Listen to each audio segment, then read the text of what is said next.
and you loot the whole camp. And in Val's tent, you find a picture of her daughter. What's her name? Her name's Valerie. Really? Val and her daughter Valerie? Lily. Her name's Lily. If you don't want to happen this to you, watch this video. And they call me the minstrel because I never run out of cool names. Hi, I'm Mina and I have a big heart for storytelling. I'm a writer and a dungeon master, and for both these things I need a lot of atmospheric and appropriate cool names for a bunch of different characters. And in today's video I show you my favorite tips and tricks so that you hopefully never run out of names. And to avoid a situation like this. What's the daughter's name? And yes, that actually happens at my table. Yeah, the daughter has a name. Her name is... So, where do we start? You not only need a bunch of names, right? You want them to fit the background of the characters you created, to represent them in the best way possible. Where are they from? What is their heritage? What's their background? Are they royal? Are they poor? Think about Percy from the Vox Machina, whose full name is Percival Frederick Stein von Mussel Klosowski the Rollo III. A name can give away so much information about the character. Think about how we associate different names with different types of characters. Heritage, age, social standards, everything. Let's say in Percy's case we just have the name. We still learn something important about the person. We may learn that this character came from royalty. And I personally think that the name gives me the vibe of a very intellectual being. Maybe even a knows-it-all. This totally must not be the case with every name. It also can be super interesting when you choose a name, the opposite of what you tend to tell with the character. Like Angel from the series Buffy. You know, Angel is not actually an angel, but he's a vampire, so quite the opposite. 11 from Stranger Things is named after her number, 11. That gives information about her heritage, about being more an object than a real person. Later then, her friends call her Elle, which is a more cuter form than just a number. It makes her more a real person. It also can be that simple as just choose an aesthetic for your world or your background and stick to it. Like a player of my table, for example, he chooses a very Celtish background for his character and then named all important NPCs and his own character with Celtic names. Names are powerful. A name could be just one single letter, it could be one word, it could be a lot of words, and it could stay alone, come with a short name or even a title.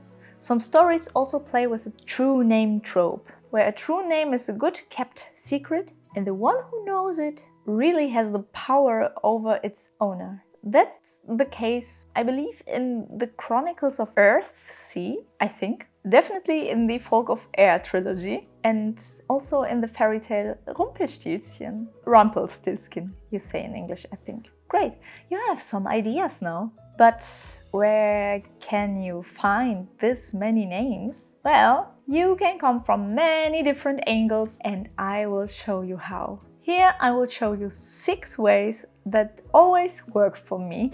Baby name sites. This one is quite obviously, and I think everyone knows this. In the case that you don't, you're welcome. Since the beginning of creating stories, I love to search for baby names in the internet. You simply can Google baby names from whatever country you like and what you think fits your world aesthetic or your characters the best. Type it into Google, there will be a bunch of different baby name sites and voila, you have a lot of popular names from these areas. Just be mindful and respectful to different cultures here. 2 names become one name. It can be such a great tool when you have to come to names really quickly, which can be very handy in D&D rounds. When there are a bunch of NPC characters you have to invent on the run. For this trick, choose 2 different names. It's easiest when both names each have 2 or 3 syllables, not more, not less. Like Mina and let's say Brigitte. Now you swap the parts. Those new names would then be Mijit and Brina. Well, at least Brina is really cute. And Mijit sounds like an orc librarian. You know, she's there because it's quiet and she hates everyone. Yeah. Or take Leonie and Olivia. Those new names would be Levia and Olini. So at least one of them is useful. Olini could be a goblin name, which lead me to the thought that one of them is always an orc or a goblin name. Levia is my Baldur's Gate 3 tiefling sorceress. Merlin and Arthur, for example, would then be Mertha and Arlen, and I find both of them useful. Well, you have to play a little with this tool. You get a feeling with this. Some of the names will come out very cursed, but eventually you have some really unique names quite fast. Cool names are everywhere. I, for an example, am also an illustrator. So I paint, I work a lot with colors. These colors have different names, like crimson, vermilion, cerulean blue, scarlet, amber, sepia, and 1,000 other ones. I named a tabaxi family from my campaign after this iron oxide red, which is called Bengara. So this is the royal family Bengara. Or imagine a vampire lord called Crimson. There are many different things you can choose. It has not to be colors. There are crystals,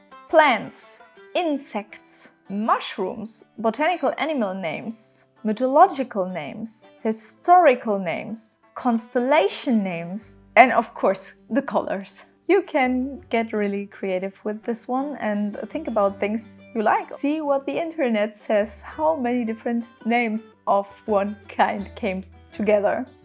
Translate it into other languages.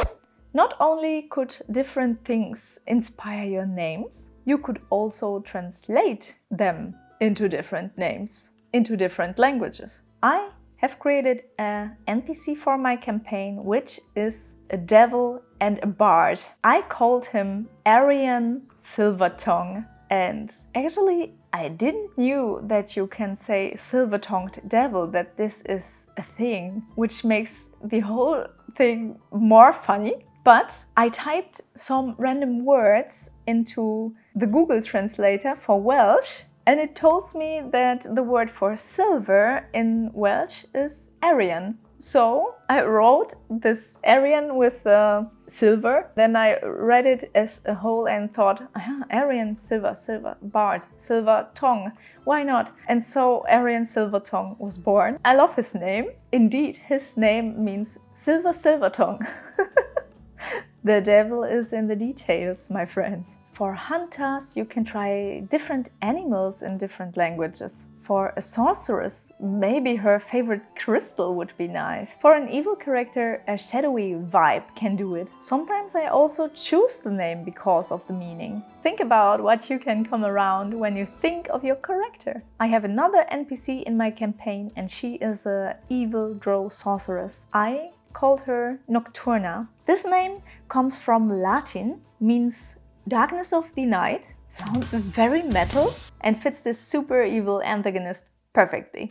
Attributes for your name. You can choose a good name by thinking about attributes that fit your character.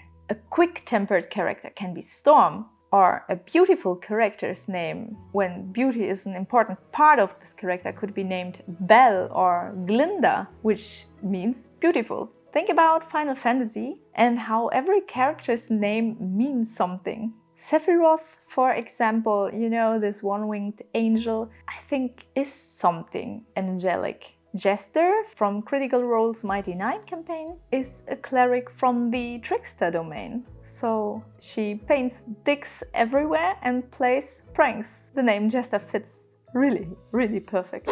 Associations and synonyms.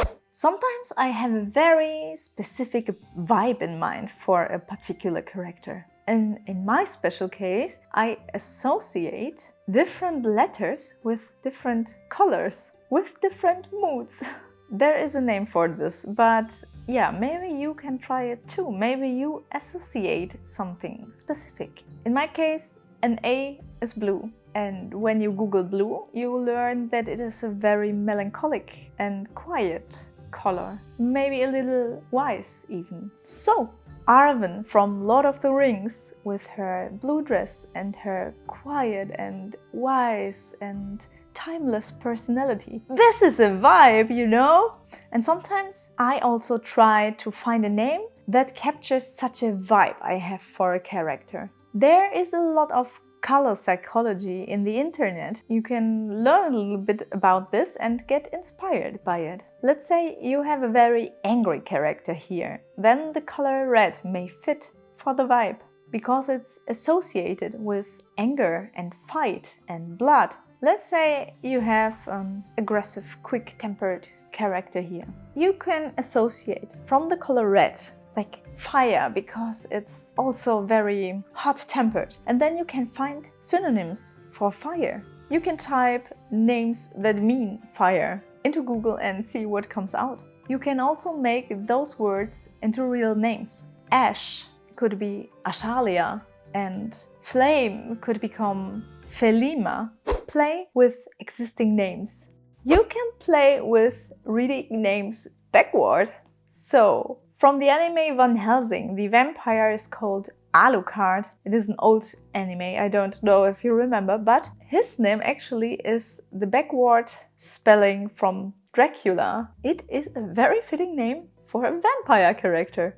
Also, sometimes when I really love an existing character, I try to play a little with the name of this character. I change letters and see where it leads me. Merida could be Dameri. Voila, you have a new name.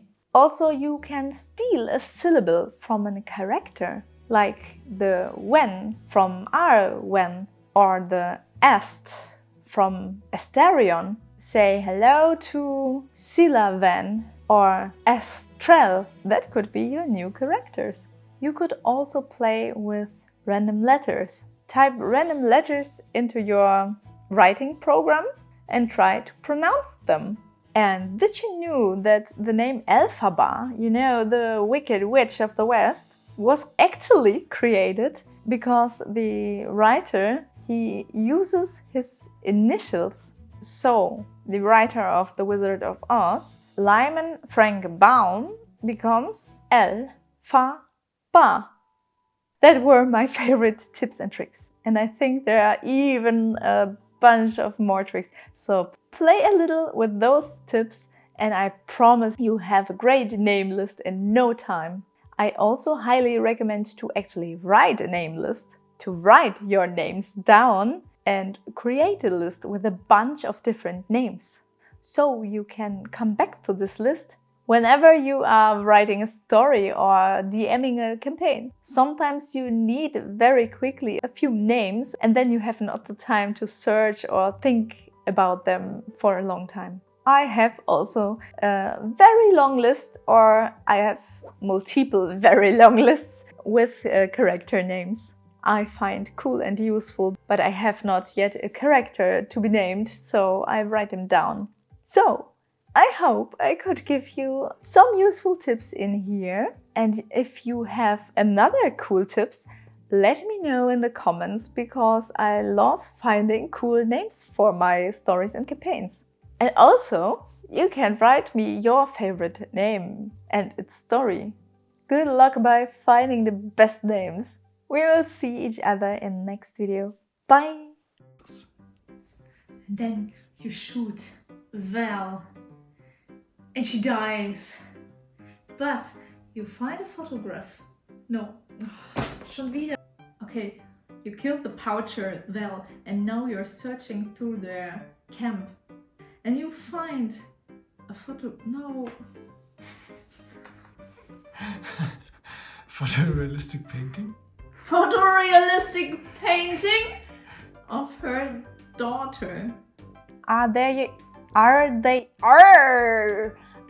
I'm a pirate. Arr. This one came from the Latin. And excuse me. Latin. Aha.